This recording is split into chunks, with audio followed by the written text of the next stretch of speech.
This is the Late Round Podcast with your host, JJ Zachariason.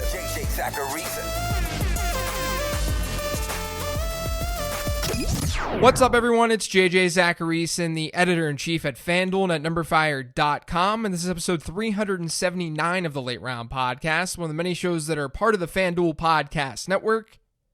Thanks for tuning in. We've heard the term league winner be used to describe players in fantasy football a lot over the last few years, but it's sort of an ambiguous term. No one has a clear-cut definition of what a league winner is. So last week on NumberFire, I dug into this topic a little bit. I didn't look at how exactly you find league winners, but instead, I wanted to find where league winners came from, where they were drafted. Because I think in fantasy football, a lot of strategy talk is easier said than done. People will often say, oh, I can just get this position later because I feel really good about players X, Y, and Z. The wide receiver position this year is a good example of that. It's deep. There's no doubt that the wide receiver position is deep. But what are the real odds that you find a real difference maker later in your draft? If you go with a running back heavy approach, what does that mean for your chances of having a league-winning wide receiver on your roster? That's what today's show is all about. We'll define what a league winner is, we'll see where league winners are typically drafted, and we'll talk through what it all means for your draft strategy. Now, before digging in, I wanted to remind you guys about FanDuel's Football Multiverse. It's a fun contest consisting of Madden simulations and what-if scenarios. Last week, there was a what-if Drew Brees retired simulation, and Taysom Hill in that Madden stream was the starter for the Saints, and it was not pretty. But you can watch the stream of the simulation each week over on FanDuel's YouTube page, where my colleague Jim Sonis and I are calling the game. This week, we've got what if Jacksonville had actually drafted Deshaun Watson. So Deshaun Watson is a Jacksonville Jaguar, and Leonard Fournette is not. So head to FanDuel.com/multiverse, create a lineup, and enter the tournament for free that has $3,000 in cash prizes. And make sure you're subscribing to the YouTube page so you can watch the game with me on Wednesday night at 8 p.m. Eastern. Okay, so how exactly do you define league winner? I think you can look at the term league winner in two different ways. One way is to see which players outperform expectation the most. The other is to find players who are just the best at their position. For purposes of the article that I did on NumberFire, I looked at things in the latter way. I wanted to simply find the players over the last decade or so of fantasy football who vastly outperform the rest of their position. Because don't forget, that's what we're worried about in fantasy football. That's what the basics of value-based drafting tells us, that we shouldn't be worried about how a quarterback performs versus a wide receiver, but how a wide receiver performs against another wide receiver. How he's performing against his position. That's how you get value out of your fantasy lineup.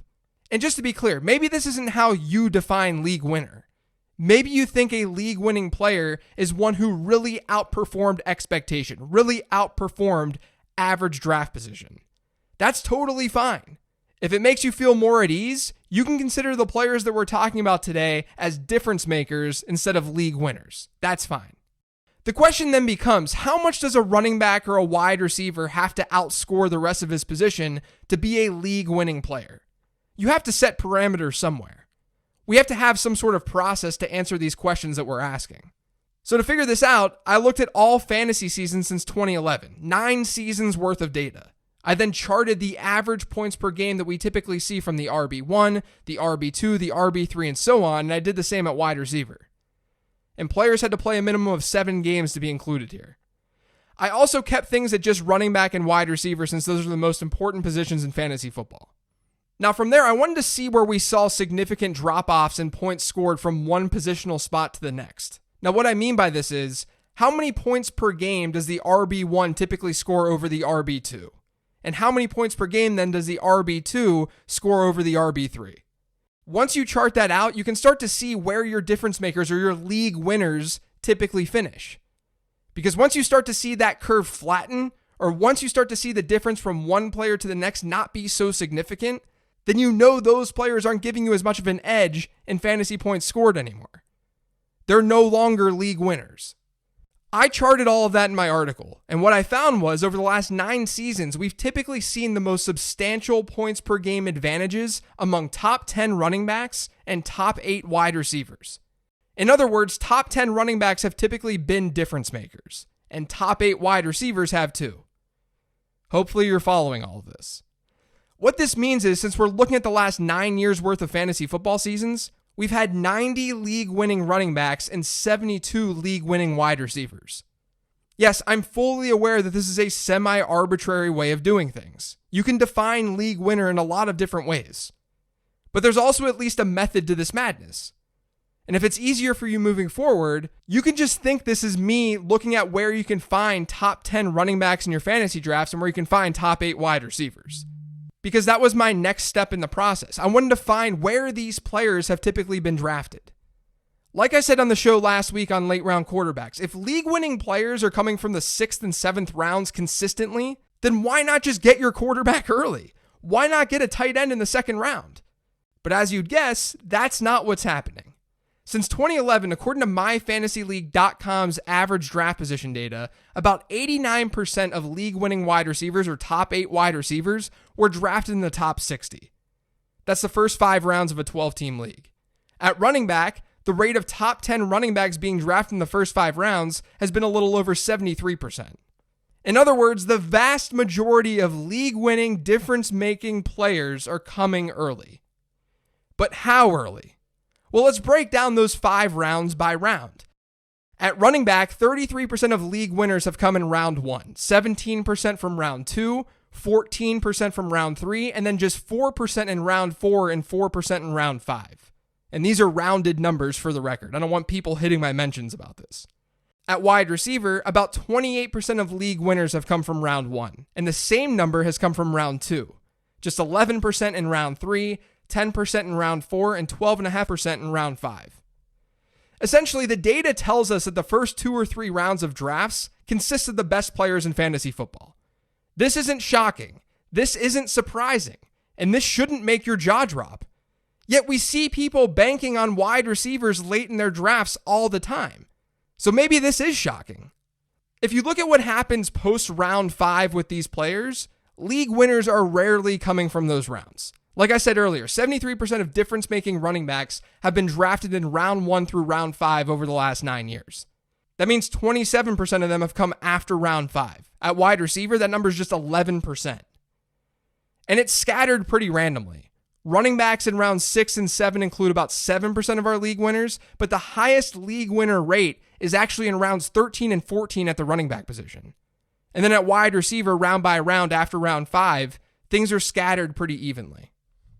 So if I were to recap all that data in a pretty simple way, it's that difference-making players in fantasy football are largely drafted early. And it's more true at wide receiver than at running back, even though a large number of people seem to think otherwise. Now, what needs to be said here is that I'm not talking about hit rates. For example, over the last 9 seasons, an equal percent of league-winning wide receivers have come from round 1 and round 2. But that doesn't tell us everything that we need to know in order to make this actionable. Because if there are 20 league winners drafted in each of those first 2 rounds, what if round 1 had a total of 25 wide receivers drafted, while round 2 had 50 wide receivers drafted? All of a sudden, your round 1 hit rate of getting a league winner is 80%, while round 2 is 40%. And what you're intuitively thinking right now as you listen to this is right. The actual hit rate, the rate in which you draft a league winner, is better in the first round than the second round for wide receivers. Because over the last 9 years, we've seen 17 more wide receivers drafted in the second round than the first round. So about 71% of first round wide receivers have been league winning players, while 44% of them in the second round have been league winners. And then all the while, an equal number have come from both of those rounds. It's just that the second round had more total wideouts, so it boosted that number. If you look at the hit rates of finding league-winning wide receivers by round 1 is at 71%, like I just said, so 71% of wide receivers drafted in round 1 since 2011 have been difference makers.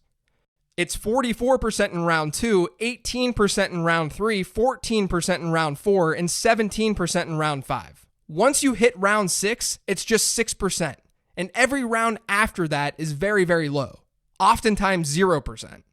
At running back, it's 55% in the first round, 38% in the second round, 35% in the third, 10% in the fourth, 17% in the fifth, 11% in the sixth, 9% in the seventh, 8% in the eighth, and 7% in the 10th.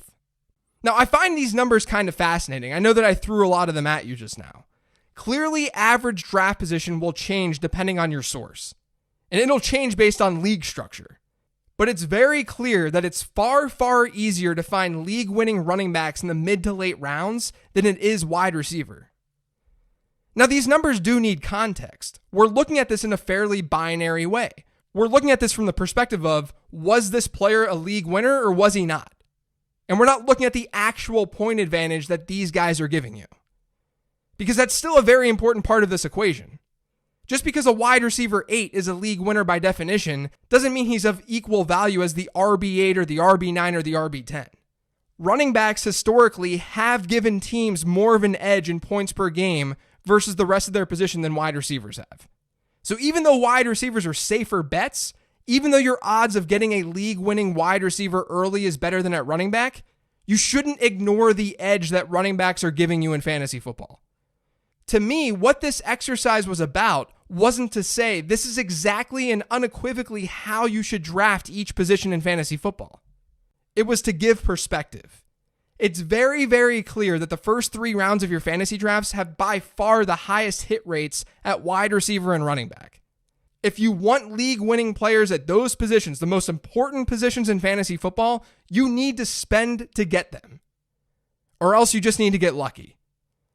It also means that your opportunity cost in those 3 rounds is really, really high, which is another reason going for a less in-demand position like tight end and especially quarterback isn't necessarily the best idea. But I think this research is a great example of what I always talk about. We think we usually know more than we actually do. We're looking at the wide receiver position this year, and we're saying, as we seemingly do every single year, but we're saying, man, wide receiver is really deep. And I'm not disagreeing with you. Not only do I think the same thing, but I did a podcast earlier this offseason on the death of the elite wide receiver. I get it. But I don't want us to take that notion too far. I don't want us to say, well, wide receiver is deep, so I'll just get a tight end early and maybe a quarterback early, because the opportunity cost in doing so isn't significant. And maybe it's not as significant as it was 6 years ago or 7 years ago. But I would argue strongly that you're making that decision off of an overconfidence in your ability to find true difference makers at the position in the middle and late rounds of your draft. Like, the numbers show this. Since 2011, 180 wide receivers have been drafted in rounds 6 through 10. Of those 180, only 3 of them have finished as top 8 wide receivers in points per game. In rounds 6 through 10, you've had a league-winning hit rate at wide receiver of just 1.7% over the last 9 seasons. There's a different approach in other data that shows this too. Jack Miller of RotoViz, who's at JackMiller02 on Twitter, this past week he sent a series of tweets that were along the same lines of what I talked about today. But it's framed from the perspective of best ball win rates. His original tweet in the thread of tweets said, quote, "There exists this misconception that you can wait to take wide receivers in best ball because you can get starting caliber weeks late. That's not true. Win rate based on how many wide receivers you draft in the first 10 rounds. So then he lists the win rates by how many wide receivers are drafted in the first 10 rounds by particular teams. If a team selected just 1, they had a 6.6% win rate. It's the same win rate at 2. And then it's 7.8% at 3, 8.5% at 4, 8.5% at 5, 8.6% at 6. And then it drops back down to 5% at 7.